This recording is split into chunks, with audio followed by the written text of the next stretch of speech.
most of our problems in life and challenges, they're not just one thing or another. So it's not just physical.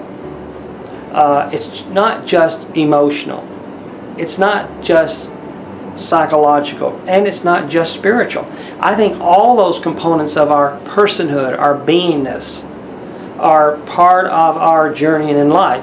Well, our mission statement, in the last part of our mission statement, it mentions to move people towards wholeness, and we would see wholeness as the physical part of a person, the spiritual part of a person, and the emotional, mental part of a person. And so here we would say we would treat the not the physical, that would be for a physician, but certainly the spiritual and emotional, mental part of who we are. And they're definitely interlinked. I mean, I think there's really not an argument these days that all those aspects are interlinked. And as a clinician, you can only go so far. And so to be able to work with somebody who incorporates the spiritual aspect, I say it adds another level that just makes it so much more multidimensional. And something that's really affected me as a clinician was a couple years ago in supervision. It was talked about that the word psych or psyche in its original language means the soul. And I think so many times we think of psychology as somebody will say, he's not quite right in the head, or they'll talk about sort of the way we think. And it's really changed the way that I do therapy in that it's really about the soul. And so often when we're struggling with a mental health issue, all is not well with our soul, which in effect does affect the way we think.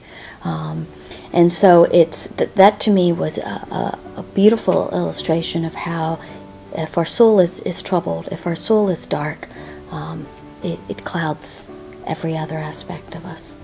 I think the holistic approach is the only lasting approach. You can have a measure of healing,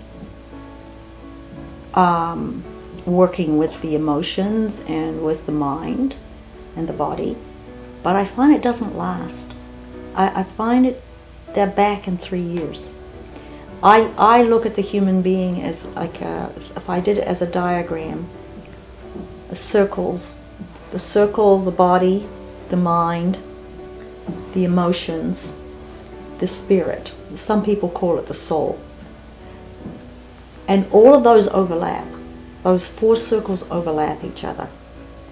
And if you take out one, that part of a person's being is never going to get complete healing. If you deal with the mind and the emotions, then the body, which is an integral part, and the spirit, which is an integral part, will never get full healing. It's impossible, actually. And Jesus said it, He said, love the Lord your God with all your heart, mind, soul, and strength, and your neighbor as yourself. He said it very clearly.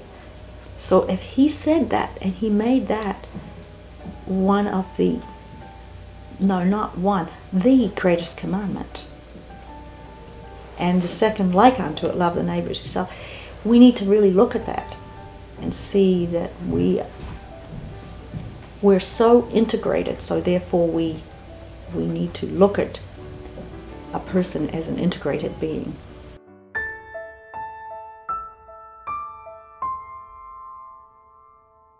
I definitely think there is a stigma against Christian counseling. I think primarily because people don't understand, the general public don't understand what Christian counseling would be. They're more familiar with pastoral counseling and the counseling that pastors do. And they probably have a prejudice in some way against that. Certainly, I have found that, having a master's in social work, going to workshops and so forth with my colleagues, where before I worked at a mental health center in inner city Philadelphia, and I was a Christian, and nobody thought twice of who I was or what I was doing. And working here in this and going to those professional meetings, and when I say I work for Christian Counseling Ministries, suddenly, you see the wall go up. I would say the stigma falls in two areas. In the secular community, there's a perception, and not always correct. And in the Christian community, I've had just as many Christians question what we do here as well. Why should I pay for someone to pray with me? Is that all you do? You just pray with someone? In the secular world, well, what do you do? I don't want to become a Christian.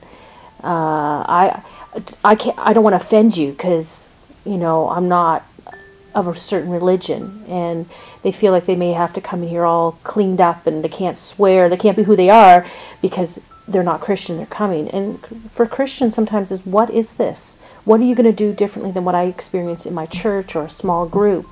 So I really do think there's a stigma on across the board that we're educating people about what we do.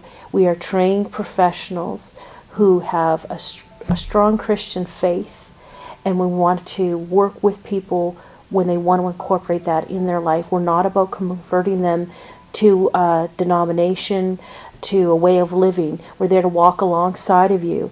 We also have a belief system about people that I think is really underlying, gives us the ability to hope and believe when a lot of people coming to us have lost all hope.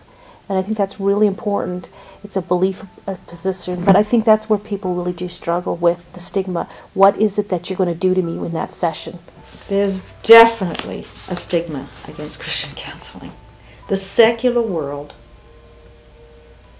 sometimes, not always, has an attitude about Christian counseling that we're incompetent, that we're not well trained, that we don't know what we're doing, and we don't do the real work. We don't do the real good work.